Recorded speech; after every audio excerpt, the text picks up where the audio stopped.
Hi everyone, my name is Mariah. I am an 11th grade student from the International School of Bangalore, and I am here with Padmini Govind. She currently leads Tharangani, Bangalore's oldest heritage hand block print studio. Tharangani's clientele include Anthropology, Indigo Wills London, Good Earth, Passion Lily, and more. They also support several autism centers around the city, where they conduct free vocational training programs. Padmani's story is incredible and it deserves to be told to hundreds of thousands of young girls in rural India. So, Padmini, thank you so much for being here today. Should we begin? Having me? Yes. Okay. So, I am very curious to know um, what got you interested in this field? What motivated you to take on from your mother and pursue sustainable fashion and textile? So Maria, firstly, thank you for having me.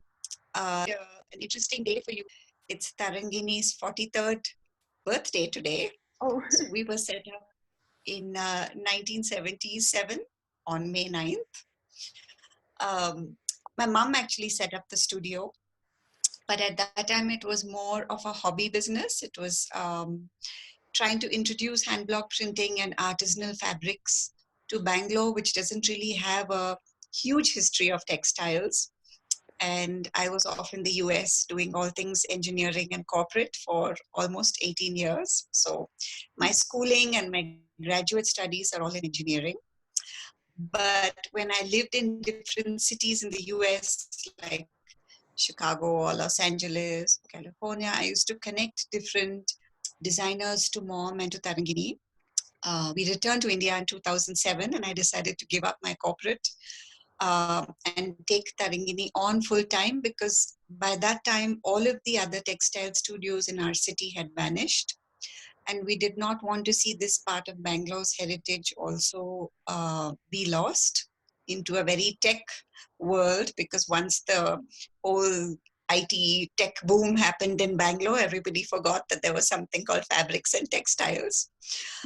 And we wanted to rescue the artisans that lived in our city as well and not have them become chaiwalas or auto drivers or take up other professions because they have such a rich history and each one of them is like a walking um, art expert, and it's very easy for them to abandon these skills if they cannot make a livelihood from it. So that really inspired me to take this forward, and that's when we got into export, and we export to some of the brands that you mentioned in US, UK, and Australia as well. wow. So, you sounds like you had like a completely like a huge change in what you had wanted to do initially and what you're doing right now. So of course, because of that, there must have been a lot of difficulties on the way, right? For you to make. Yes, I grew up with Tarangini, so we used to come back from school and watch natural dye artisans and hand block printers at work. So it was something that wherein I was familiar with the back end process. But the when I came back to India and I quit corporate and decided to take up Tarangini, the whole market and the environment that we were selling to had changed dramatically. Yeah. We were only printing sarees and silk sarees for 30 years. People were not wearing sarees as often as my mom or my grandmom's generation. Silk was very expensive. So the dynamics of the environment we were in had changed. We had to adapt to that more as a survival skill than anything else. So yes, it was challenging, but I think any business in order to succeed always faces some challenge or the other. Yeah. And so then that was when you were taking over, right? But then when you had taken over and you were in charge after that, there must have been other obstacles you came across, right? Yes, many obstacles. So the first 2 years, I think 2007, I got back from US to India. So 2007 to 2009, it was just finding our feet. It's like someone pushes you into the deep side of the swimming pool and then you figure out how to swim. Mm-hmm. So it was a lot like that. We had to pretty much start our export business from scratch. We were not into home furnishings, which was a completely new vertical for us. So we got into home furnishings, and we started talking to some of these bigger brands. Not many people had really explored traditional techniques in contemporary ways. And our whole ideology was to explore that mindset for block printing. Because the moment you said hand block printing, people would start thinking, traditional sarees or kurtas, what you see as Jaipur razais, which are all very beautiful. I absolutely respect all of that. But it's a very saturated market. So in order to find our USP, we had to do modern, contemporary types of applications for block printing, which is why anthropology spoke to us. And yes, that was challenging. But I think after a couple of years, then slowly we were able to turn the corner. That's great. I mean, now it's become a huge, successful business. So that's I don't know about huge, but successful. no, it's very successful. I mean, like it's the biggest, right? The biggest in India, I think. There are bigger units in India. I think it's the biggest definitely in our geography. In South India, there are no big block print units left at all. Jaipur has some very big block print units, but we like to respect all artisans and all hand block print centers or any karigars for that matter. But we try to find our own USP. So we don't want to say we're in competition or we're this is our benchmark or this is the person that we are trying to go up against. Yeah. It is only a matter of how we are going to differentiate ourselves and look forward. That's kind of the goal that I keep. I think that's the right mindset, That's the way to success. Right. Yeah. But yeah, I'm like how many women in the rural areas, they probably have a liking for such art, block painting or making clothes, etc. So what path would you suggest to a young girl or a woman from the rural area who wants to go into this business? Firstly, I think we've always been a women-led studio from my mom's time, Mm-hmm. and now into my time. We have a lot of women on my team. We have men too. Right. Mm-hmm. So the interesting thing there to note is that we are going to start an all-women's block print center in Bangalore. As I mentioned, we are women-led, women-owned. And as you mentioned, we work with a lot of autism centers in Bangalore, where we are training specially abled artisans. And we definitely view them for their ability, not their disability, because they are excellent in block printing. It so happens that they come from lower income families, so a lot of their moms are looking for additional work, additional income opportunities in their family income, and they cannot necessarily go to regular jobs because they do have to take care of their sons or daughters who have other challenges. Yeah. So what we decided is at the autistic center, we're going to create a separate area and a separate facility for them where we can train them and they can use this as their profession to earn additional livelihood. We will be doing that free, of course, through Tharangani. But I see a lot of potential in that. And I think women in general are very, very committed to professions that they choose. Yeah. It's like anything like cooking or, learning how to make bags or shoes or anything. When it comes to block printing, the initial phase will require patience and perseverance, but it is not hard once you pick it up and you're dedicated to it. Yeah, I think block printing, any job at first, you have to be patient, and if you want to get somewhere at all. So yeah, Very much that's so. yeah. I mean, I'm sure that'll like something like that will be really beneficial for any woman who wants to pursue this track. So thank you. I hope so. Yeah. So what does it mean to you to be in the sustainable fashion and textile field? So I think sustainable is such a well-used word now, right? Everybody talks about sustainable architecture and sustainable many things. For us, the goal of our sustainability goal for Tarangini is to sustain the handcraft in its original form. And if you look at sustaining the handcraft, one, it means you need to adapt as the market changes. So, as I said, we moved into contemporary interpretations, making modern clothing with a traditional method. Yeah. The second is to make sure that the dyes and the raw materials, everything we use is organic, but to make sure that there are sustainable sources for these dyes and raw materials, and that they are environmentally low impact and environmentally friendly, that they are forest friendly, for instance. And thirdly, to be very conscious of our environmental and waste impact. So we are extremely low waste in Tarangini. We recycle and reuse a lot of the materials and items that we use for processing the fabric. So there will be auxiliary things that are used when you're printing fabric or when you're processing fabric, including how we use our water, how we deal with our wastewater, how we deal with extra dyes. We don't just dump anything because it's all expensive raw materials.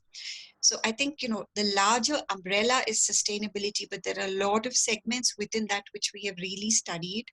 And we work with a lot of, schools and colleges in India and abroad to educate next gen designers, because obviously the future lies in their hands as well. Mm-hmm. Yeah. I mean, for a business like that to be successful, but also be looking at all of those factors, environment friendly, sustainable, I think it's really inspirational for anyone. So it's Thank something you. really nice that you've been going after. Come and visit, Maria. Then I'll show it to you in person. Yes, I will make sure I will do that. So now, if we're talking about the Tharangani, I know that so you are the owner, but all the other workers, I think, have a they're in a corporative, like they all have part ownership, I think. Is that correct? So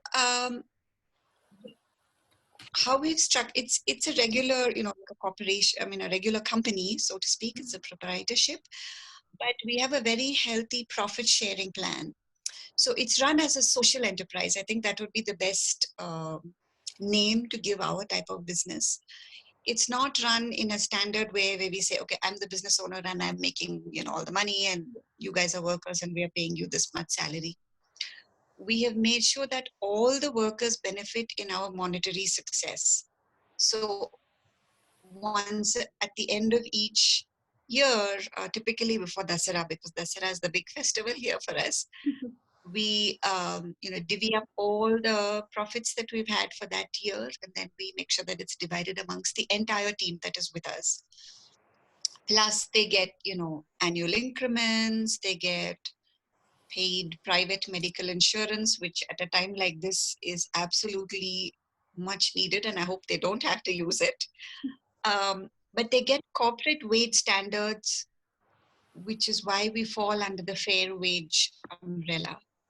So Yeah. what happens many times in artisanal and handcraft businesses, the fair wage standard is very rarely met. So people get paid by the piece, or so if they have work to do, then they're getting paid.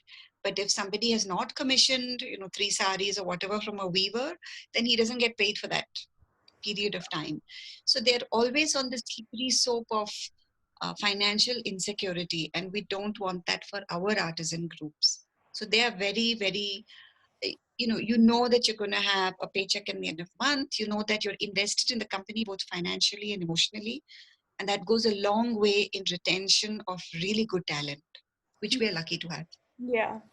And you guys are coming up with, I mean, you guys have been working on a project for masks that are both comfortable and how's that going so far? Well, it's going to be launched in the next few days. Oh, It's going really well. We're actually doing it in collaboration with a senior medicinal plant scientist and a doctor from IAIMS, which is the big Ayurvedic hospital and university in Bangalore. mm-hmm. So a lot of Ayurvedic plants are antimicrobial and they can be infused into natural dyes. So we've used that concept to make organic face masks. Uh, and it's something different from stuff that you can just buy in general. So we're looking forward to launching that very soon. You'll see it on our Instagram. That's exciting because everyone's complaining about, the masks and how uncomfortable they are to wear, and that's, no one's wearing them because of that. So I think that's really good that you're that Tharangani is trying this out. So we're looking forward to it. Yeah, Yeah. thank you. So yeah, other than Tharangani and the business that you're currently at, what do you think the future of artisans are in India in the future? I said that. Yeah. So I think we should talk about artisans globally. Of course, India has the largest, I think, pool of artisan talent worldwide. We are lucky, we are blessed, but we're in a very delicate place right now because first demonetization happened, then GST happened, then COVID is currently going on. So it's been a wave after the other of challenges for them to deal with. The big artisan groups will always survive, but it's the small artisan groups that are hidden in rural pockets which really need a lot of support, not just from government, but also from private designers, design houses, upcoming designers from colleges. These are the people who need to reach out to them to keep them relevant, because the key thing that they lack is design input. So they will continue making what they think is relevant or what was relevant in their dad's time or something like that, which the market would have moved well past that. So unless they change and somebody helps them change and funds that change, it's going to be very unlikely that their children will come into this. So that's a very key issue, because a lot of, even if you look at certain parts of the country where there are these heritage weavers, they're all in their 60s and 70s, and none of their kids are coming into this. They're all into tech jobs, or they want to, deliver food for Swiggy and things like that, Yeah. which is great. Maybe that is the financial security that they are seeking for their families, and we shouldn't judge them for that. But the onus is on consumers to drive this. I'm part of a huge craft initiative now across the country, which has some very um, strong patrons and policy decision makers who are trying to bring about this change in consumers. And there's a lot of action in promoting artisanal products at a time like this within India. So let's see, fingers crossed. Yeah. So hopefully they don't fade out, is what you're saying. Yes, I think that's important. Yeah. Well, anyways, um, what do you think your future goal would be in this whole business or outside this business, to do with artisans or not to do, but generally, what do you think your future goal would be? So I'm very excited about bringing in new talent into this space and exploring new avenues for block printing, especially, as I said, with the women's project. That's something that we're looking at in the near to mid-term horizon. That's something that I really look forward to. And, maybe looking into more challenges and channels, like this whole Ayurveda natural dye. It's a whole new line and an auxiliary line for Tharangani, and a way of reusing our innate talent that we have with natural dye in a new application. So I always like to look at new applications of existing infrastructure or an existing knowledge base and try to see how to keep it relevant in current times. Mhm. So there's so much action online and so many cool webinars and articles and things that are always now, especially now since everybody's home, I think all their learning is happening online.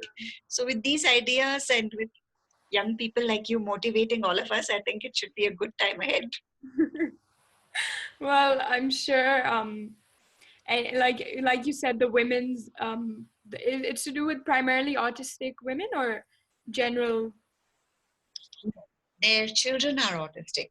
Oh. And when I say children, they're all 18, 20 and above. They're not young children. They're high school and college age youth, I would say, young adults, who are at these centers, because there is no such a thing as college for autistic people. Mhm. Yeah. They just go after they finish special needs school, where do they go, right? So they go, there are these little centers. There are apparently 42 centers in Bangalore alone, Mm-hmm. which may be groups of 20, 30 youth set up quite informally by their moms and dads, Yeah. trying to find some pastimes and ways to keep them occupied during the day. So the mums are just mums like me who will be part of the training program. Well, I mean, it sounds exciting and very, very beneficial, I'm sure. Inspiring, definitely for all the young women who will watch this. So, Forward to it. um, Thank so you. yeah, no, I mean, this is just amazing, everything you've done and created. So, so Thank you. yeah, Saying that you're very so what do you care about the most and why? um wow, that's a tough question. I care about many things, but I think the most important thing is empathy and respect. These are two values that we were raised with, and I hope I've done the same for my sons. But I think these two are what make the key difference, whether you're in corporate or not in corporate, or you're doing social work, or you're leading a huge enterprise. Ultimately, it comes down to empathy and respect. And that's definitely what's seen in this in Tharangani, right? With the workers, I mean, Absolutely, absolutely. And that's why, I mean, some of the workers have been with us. I won't call them workers, they're almost like extended family to us. But some of the artisans have been with us for 4 decades, 3 decades. The longevity speaks for itself. We don't have a high turnover. yeah, I'm sure that all the workers are really happy over there. Yeah. So I hope so. We try. so I'm sure you're a huge role model for all of them there. So if you had one piece of advice for young girls anywhere, what would it be? I think one key thing for anyone looking to pursue any interest in a small way or a big way is resilience.